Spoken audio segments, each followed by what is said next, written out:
Hello. Welcome back to another episode of the Being You Pod. For anyone who's new here, hi, I'm Bronwyn Berry. I'm a personal trainer and a nutritional therapist, and I have a special interest in behavior change.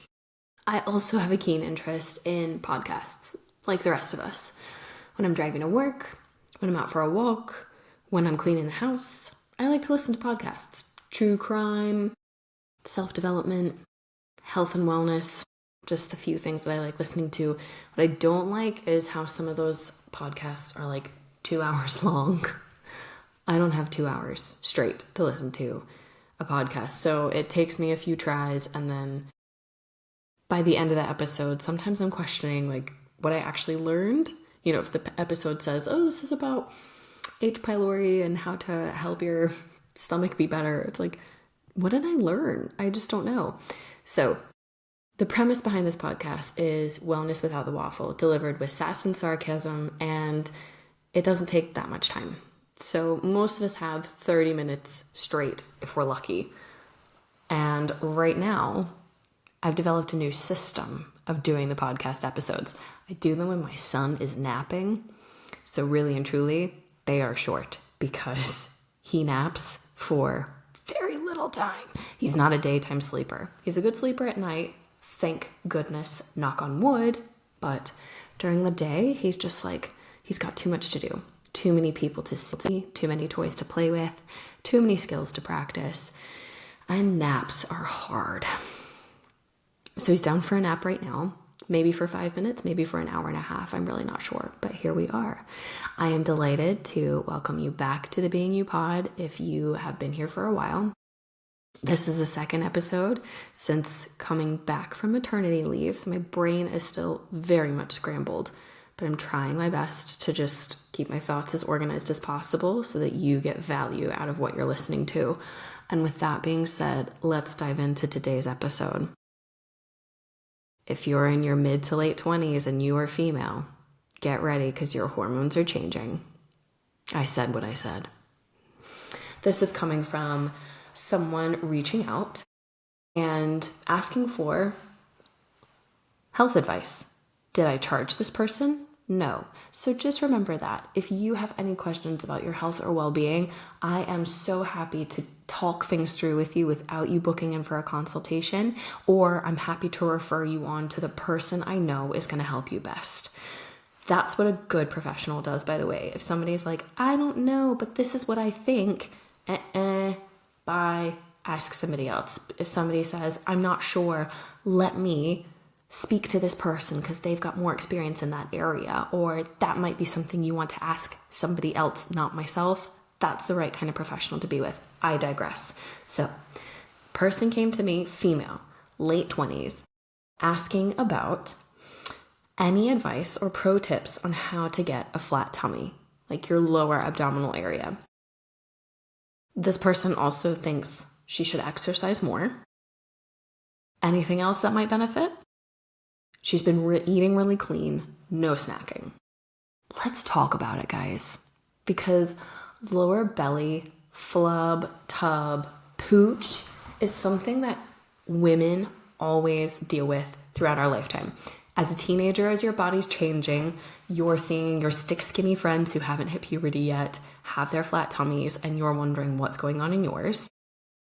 In your mid to late 20s, in your early to mid to late 20s, you're able to fully embrace like whatever dietary or fitness fads are happening because you have the time, you have the income, and you have the resources.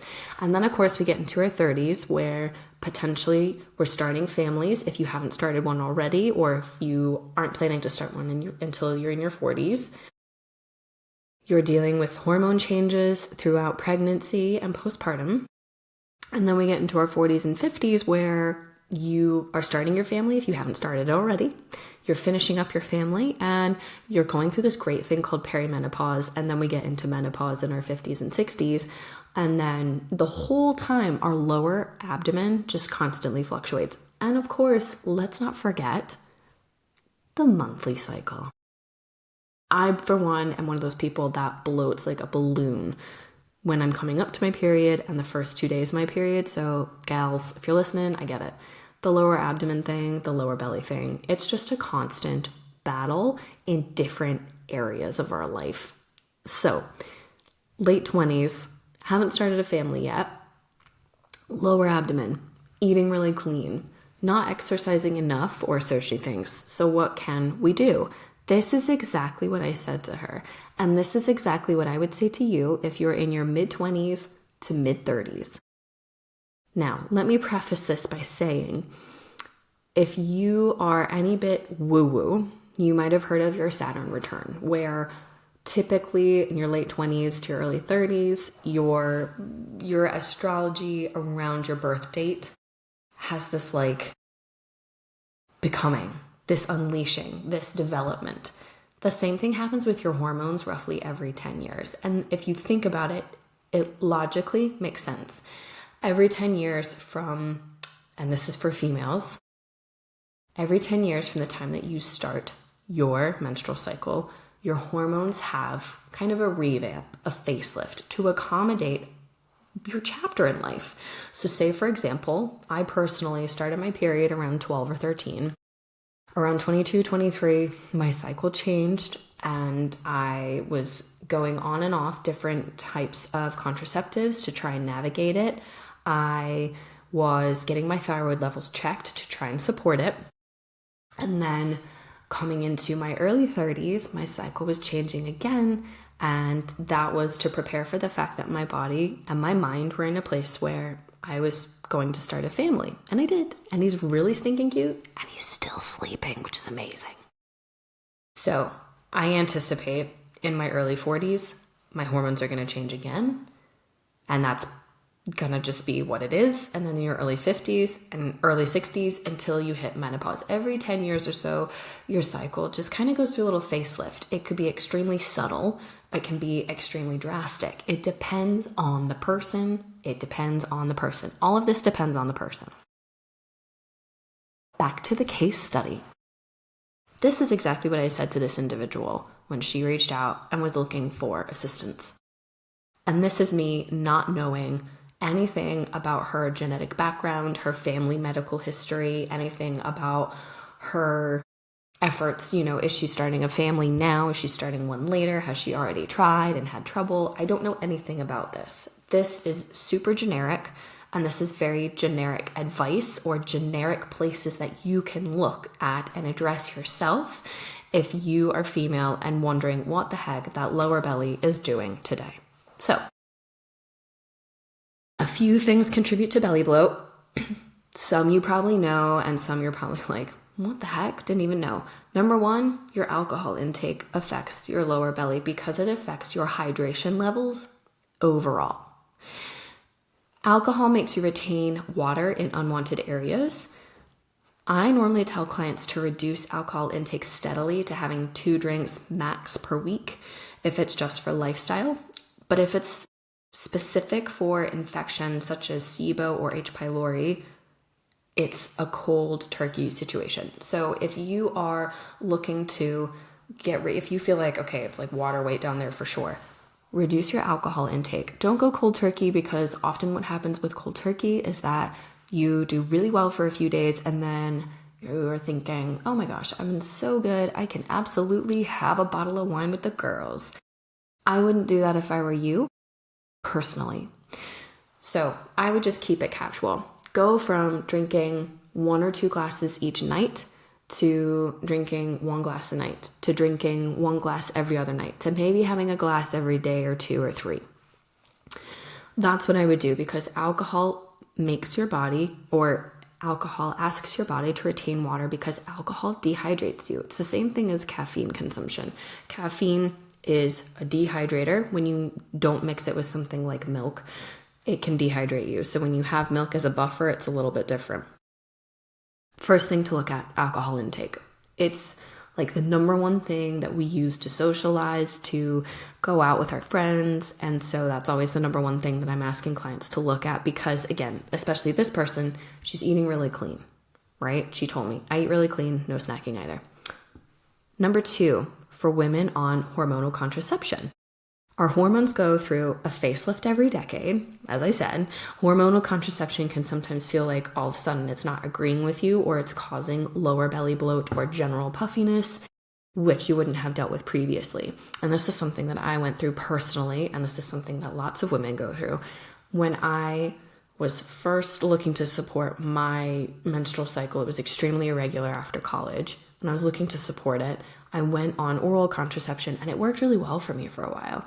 And then I noticed that it wasn't really doing its job per se. It wasn't supporting a healthy cycle for me. So I swapped the type of oral contraceptive that I was on, and whoa, did my body notice. And then I also used a ring. I used a vaginal ring. Whoa, my body noticed. Every single time you change contraception, hormonal contraception specifically, it's going to interact with your body a bit differently. There's low dose pills, there's higher dose pills, there's rings, there's all this stuff. The thing about these hormones, and when you're starting to use contraception, you need to give it a few months to be used to, like, get used to circulating within your body. You need to give it a few months. You can't just do 1 month and be like, all right, I didn't like that one because it made me crazy, and then swap. And then the next one, oh my gosh, like my acne is so bad, swap again. You have to start contraception. You have to give it 3 to 6 months to do its thing, to level out, and to see if your body will truly work with it. So the hormonal contraception can impact lower belly bloat. Just again, it's asking your body to retain a bit of water. It's usually in conjunction with other things like changes in your period, headaches, or skin changes. So if you're starting contraception and all of a sudden you're like, oh my gosh, my belly is so bloated, I need to swap. You have to look at the bigger picture and say, okay, am I getting headaches? Are my mood swings different? Is my period on the pill actually different? Or my period on the ring actually different? Yes or no? If it's just your lower belly, I would say hormonal contraception, it's unlikely that that's the sole cause of your discomfort or what you're feeling. It's going to be a myriad of other things. So that's hormonal contraception and alcohol intake. Those two things impact lower belly bloat. The next thing I ask female clients to look at is their stress levels. It's a real pain in the bum, but again, makes you hold on to water because your body is like, help me, I need to be ready to battle at all times. It's that whole stimulation of the parasympathetic versus the sympathetic nervous system. Your sympathetic nervous system is responsible for fight or flight. Stress hormones like cortisol, adrenaline, all of these things are elevated in a sympathetic state. So if you're constantly stressed out, whether it's chronic low-grade stress or you are frequently encountering high-stress situations back to back to back, your stress hormones are asking your body to always stay in that sympathetic state. And when we're in that fight or flight state, our body wants to hold on to everything because it's preparing to run from a bear. You need water to run from the bear because you're about to sweat while you run. You need to hold on to your fat stores because you might be running for days or weeks and your body is looking to hold on to everything just in case you're not going to get to your next meal. So stress has you holding on to water because it's preparing you to battle a bear or run from a mammoth or whatever. This is usually also accompanied by sleep changes or disturbances, mood swings, sugar, fatty cravings, increased caffeine cravings, particularly in the afternoons. I encourage clients to meditate. I'm so sorry to say, there is no magic supplement or magic diet change that is going to help your body handle your stress response better. It's all about lifestyle. It's all about lifestyle. So I encourage clients to meditate. I encourage clients to practice box breathing for 60 seconds in their day. And that, even just that little bit, that little few minutes of your 24-hour day, focusing on yourself and being present with yourself can help you tap into what that parasympathetic nervous system, that rest and digest nervous system can feel like as it takes command over your body. And even that can empower your body to subconsciously tap into parasympathetic dominance versus sympathetic dominance and belly bloat more frequently, even when you least expect it. Aside from meditation, other things that can help your gut, your lower belly gut, consuming plenty of fiber. This is something else because fiber encourages all of your hormones and your toxins, and I say that with inverted commas, and your toxins to circulate and go back to the liver. Your liver is like the landfill. It sorts through the recycling and the trash, and your liver does the job of sending the trash out of your body through your urine and your fecal matter. And your liver is also responsible, for recycling hormones that can be used again. Having enough fiber in your body keeps all of this stuff moving. It keeps the bowels regular, so you are regularly emptying your landfill. You're regularly stimulating your landfill recycle center to work. And so fiber is very important through nuts and seeds, pears and kiwi, as well as making sure that you're drinking enough fluids and reducing your alcohol intake. Now, another fun thing, too much fizzy stuff, that can impact how your body holds on to lower belly bloat. Sparkling water, kombucha, probiotic sodas, like so many of those beverages are saturating the beverage market right now. And they're really popular and they're easy to grab because you feel like you're doing something really good for your body by grabbing a fermented beverage or grabbing something sparkling water instead of a cocktail. Would generally recommend clients to have 3 per week maximum. Just too many bubbles. It's carbonation. Think about it. It's bubbly in the liquid. It's going to be bubbly in your belly, and that's going to cause your belly to expand perhaps. Something else that we're going to look at with lower belly bloat is exercise. And I'm not asking clients to ramp up, say, the minutes they're exercising, but being intentional with the form of exercise that they choose. Exercise helps immensely, and I say this word for word to this person. This is exactly what I said to her.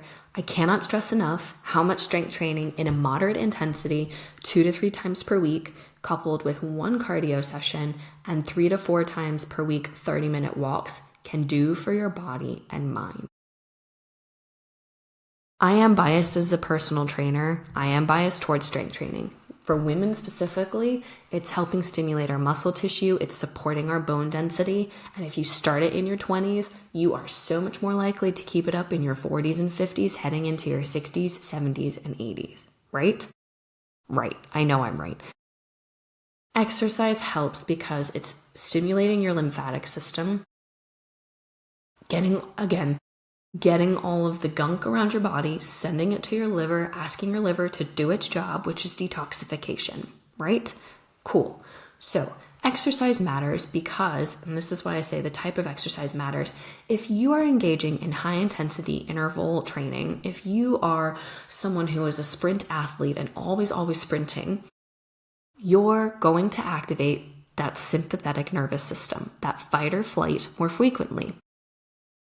We want to engage in the parasympathetic nervous system. We want to support our body, cycle through with adequate hydration, regular bowel movements. We want to support our body by engaging in lower intensity forms of exercise, such as walking and Pilates, pairing it with strength training to support muscle tissue. And muscle tissue has a stronger impact on your metabolism than fat stores do. Maybe get a bit of cardio in, and definitely get some cardio in for your cardiovascular health. But the thing is you have to have that balance between everything, because if you're constantly running, your body is just going to be running internally. Whereas if you're running a bit, you're walking and getting that fresh air in a calmer mindset, you're engaging in strength training, which is a very mindful act because you are mindfully acting on your muscles to work under resistance, you're gonna fare better in having the physique that you want, particularly in your abdominal area. Also, this is the final thing. This is the final suggestion that I had to this person before I wished her well. And no, I told her she can come back to me anytime. But this is the final thing that I said. If you are counting calories, your calorie count can be too low, or your macronutrient distribution can be a bit off balance for what your body needs. And I said this to her because she mentioned she's eating really clean and not snacking. Snacks are really helpful. Snacks are super helpful in getting your suggested, most supportive balance of protein and fiber specifically. It's very easy for us to consume carbohydrates and fats in our day. Avocado toast, delicious. Peanut butter and banana, also delicious. Hard-boiled eggs, iffy. Do you want yogurt? No, I already had that for breakfast. Nuts and seeds, I have a nut allergy. If you're eating really clean and you're eating lots of fruits and vegetables and you are trying to eat a lot of protein, you might not be eating enough protein. But also, I mentioned this in the previous podcast about the updated food pyramid released by the USDA this year. Not consuming enough whole grains and not enough nuts and seeds actually makes it so challenging for us as a human race to consume enough fiber. There's a lot of fiber in whole grain foods as well as nuts and seeds, and you need more protein than you think. I always give clients a palm. I say, show me your palm. Look at your palm specifically. If you are putting your palm on a plate, you want 1.5 to 2 palms of protein per main meal. That feels impossible. Like, imagine looking at your palm and saying, okay, a chicken breast that is 1.5 to 2 times the size of my palm. Ew. Exactly. So if you're not supporting the protein intake that you have in your main meals, in your snacks, you're not getting enough protein in the day.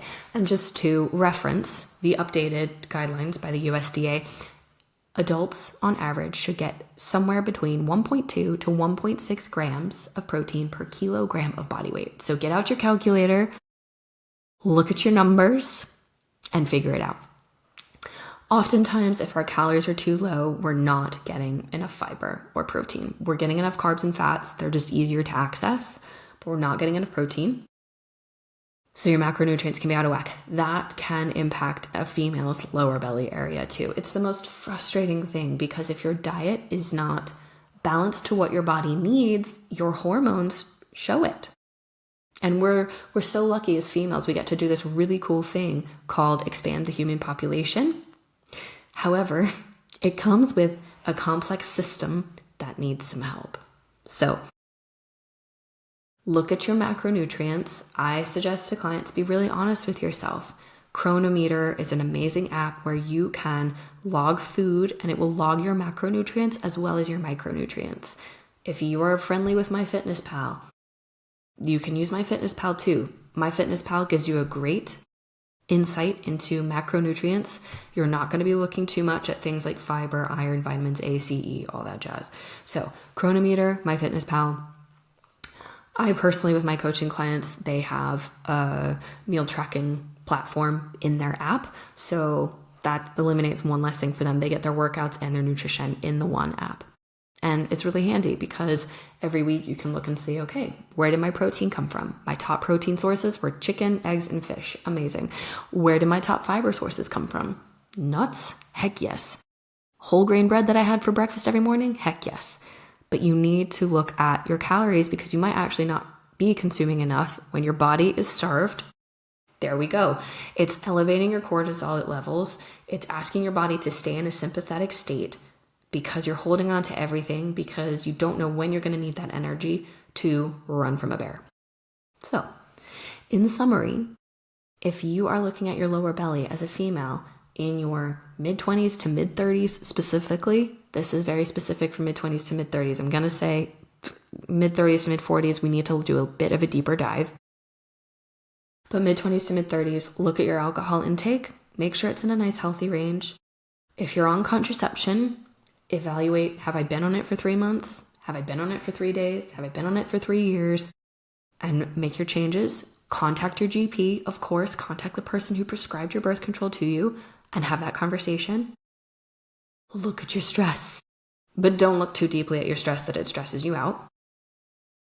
Look at the fizzy stuff. If you're grabbing sodas instead of alcohol, look at how often you're doing that. Look at your exercise routine. Make sure you're getting that muscle stimulation, that calmer, lower intensity cardio, as well as that high intensity cardio and that mindful movement. And also look at your calories and macros. If you are like listening to this and thinking, I'm so overwhelmed. Where do I even start? Reach out. Let's connect on Instagram at b.ufitnessandnutrition, and we can talk through stuff there. Email me, info@beufitnessandnutrition.com. Again, let's talk about it. If you're listening on Substack, comment on this post, like this post, and I'll reach out to you and we can discuss what you want to discuss. As I said, the person who reached out to me, she didn't book in for a consultation. She just reached out and said, hey, you were someone recommended to me, and this is what I'm going through. Any advice? And this is advice. If you liked this episode, please rate and review it on Substack or Spotify or Apple Podcasts, wherever you are listening. Make sure to subscribe and follow, again, wherever you're listening. And I look forward to seeing you on the next episode.